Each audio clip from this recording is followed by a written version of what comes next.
करे कि उसने ऑपरेशन मिडनाइट हैमर से ईरान के परमाणु ठिकानों को पूरी तरह से तबाह कर दिया है।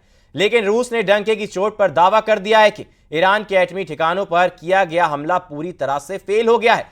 अब ऐसे हालात में ईरान जिस तरह की घातक मिसाइलों से हमले इजराइल पर कर रहा है, उससे एक सर्वनाश युद्ध की शुरुआत कर दी गई है।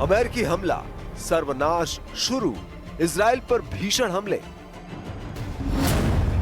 इजराइल ईरान युद्ध का 10वां दिन एक भयानक युद्ध में बदल चुका है।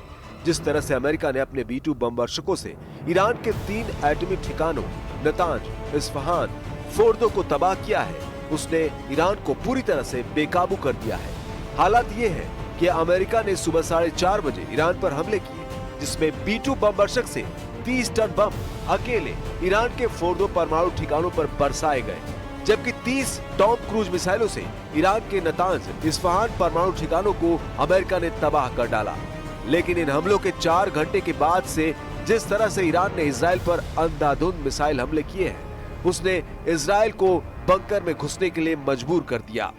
हम आपको दिखाने जा रहे हैं कि कैसे अमेरिका के युद्ध में शामिल होने के बाद से रूस और चीन ने ईरान का जंग में साथ देने का मन बना लिया है। हम आपको दिखाएंगे कैसे ईरान ने 4 घंटे के अंदर 40 बैलिस्टिक मिसाइलों से हमला करके इजराइल पर जबरदस्त पलटवार किया है।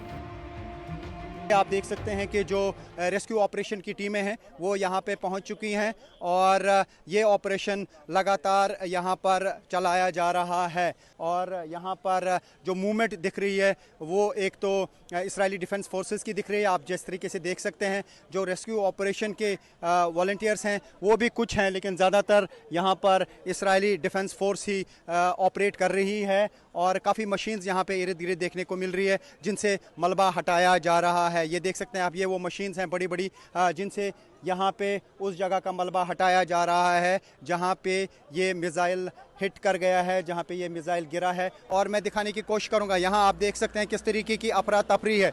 यहाँ पे अब फायर सर्विसेज की टीम आ गई है। फिलहाल टेल अवीव हो, हाइफा हो या कुछ और एरियाज़ हों, वहाँ पर लगातार अटैक किए जा रहे हैं ईरान की तरफ से। और आयरन डोम को ये मिसाइल जो हैं इवेड कर रहे हैं, यानी इस तरीके के मिसाइल अभी भी ईरान के पास हैं जो आयरन डोम को नाकारा करते हैं या आयरन डोम उसका मुकाबला नहीं कर पाता है। हालांकि बताया जा रहा है कि 40 मिसाइल्स लॉन्च किए गए, 40 में से 7 जो है वो निशाने पे लगे, बाकी मिसाइल्स को इंटरसेप्ट किया गया। तो ये है रियल ग्राउंड जीरो पर इजराइल में सूरत हाल। मरते दम तक जंग करेगा ईरान, खैबर शिकन से हमला।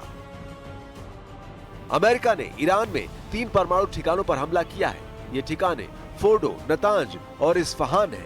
यह हमला भारतीय समय अनुसार 22 जून सुबह 4:30 बजे हुआ। ट्रंप ने ईरान पर हमले के 3 घंटे बाद देश को संबोधित किया। इस दौरान उन्होंने कहा कि ईरान की अहम न्यूक्लियर साइट्स पूरी तरह से तबाह कर दी गई है। फोर्डो पर बमों की एक पूरी खेप गिरा दी गई है। राष्ट्रपति ट्रंप ने ईरान को धमकी देते हुए कहा कि अब उसे शांति कायम करनी चाहिए। अगर वो ऐसा नहीं करता है तो उस पर और बड़े हमले किए जाएंगे।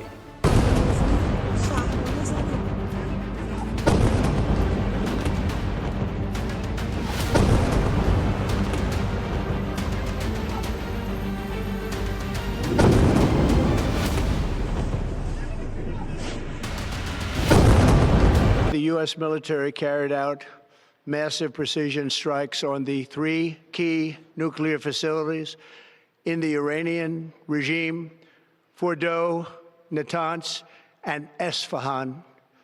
Everybody heard those names for years as they built this horribly destructive enterprise. Our objective was the destruction of Iran's nuclear enrichment capacity and a stop to the nuclear threat posed by the world's #1 state sponsor of terror. Congratulations, President Trump. Your bold decision to target Iran's nuclear facilities with the awesome and righteous might of the United States will change history.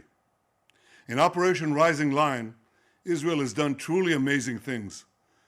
But in tonight's action against Iran's nuclear facilities, America has been truly unsurpassed. It has done what no other country on earth could do. History will record that President Trump acted to deny the world's most dangerous regime the world's most dangerous weapons. His leadership today has created a pivot of history that can help lead the Middle East and beyond to a future of prosperity and peace. 40 missile से Israel पर हमले, खैबर शिकन से पहला हमला। लेकिन America की दोबारा हमले की धमकी के 4 घंटे बाद ही इजराइल पर ईरान ने 40 से ज्यादा मिसाइलें दाग दी है, जिसकी वजह से हाइफा और तेल अवीव में भयंकर तबाही हुई है। खबर के मुताबिक ईरान ने पहली बार इजराइल पर खैबर शिकन बैलिस्टिक मिसाइलों से इजराइल पर हमले किए हैं, जिसकी वजह से भारी नुकसान हुआ है। ये आइंस्टाइन स्ट्रीट है, टेल अवीव के साथ में ही ये पड़ता है, चूंकि टेल अवीव और हाइफा पिछले कई दिनों से दहल रहा है ईरान के मिसाइल अटैक से। लेकिन यूएस ने जब ईरान पे हमला किया, उसके जवाब में ईरान ने ज़ोरदार हमला आज किया। करीब 40 मिसाइल्स दागे, उसमें से बताया जा रहा है कि 7 जो है इसराइल में अलग अलग जगहों पे गिरे, जिसकी वजह से ये तबाही हुई है। ये एक जगह है, ये एक स्ट्रीट है आइंस्टाइन स्ट्रीट, यहाँ पर जो मिसाइल गिरा उसकी वजह से पूरे इलाके में तबाही हुई है। ये वो दुकानें हैं जहाँ पर इर्द गिर्द आप देख सकते हैं सब कुछ बिखरा पड़ा है, क्योंकि शिद्दत धमाके की बहुत ज़्यादा थी। यानी बैलिस्टिक मिसाइल जहाँ पे गिरता है वहाँ पे इस तरीके की तबाही होती है।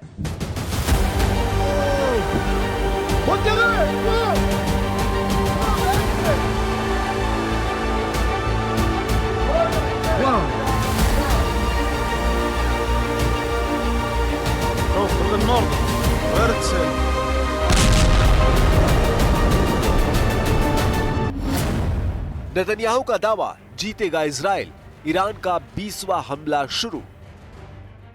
अमेरिका के हमले के जवाब में ईरान ने इजराइल पर मिसाइलें दागी हैं।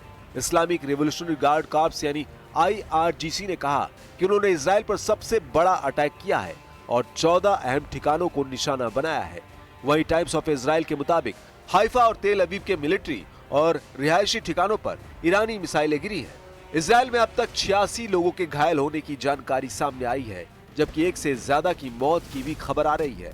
खबर यह भी है कि ईरान ने इजराइल के बेन गुरियन एयरपोर्ट पर 2 राउंड में मिसाइल हमले किए हैं। ईरान ने इजराइल पर पहली बार खैबर शिकन मिसाइल दागी। ईरानी मीडिया आउटलेट्स की तरफ से एक वीडियो जारी किया गया है, जिसमें खैबर शिकन मिसाइल को दिखाया गया है। रिपोर्ट्स के मुताबिक ईरानी मिसाइल ने इजराइल में भयानक तबाही मचाई है और दावा किया है। और रुकेंगे छोटे से ब्रेक के लिए, जल्द लौटेंगे।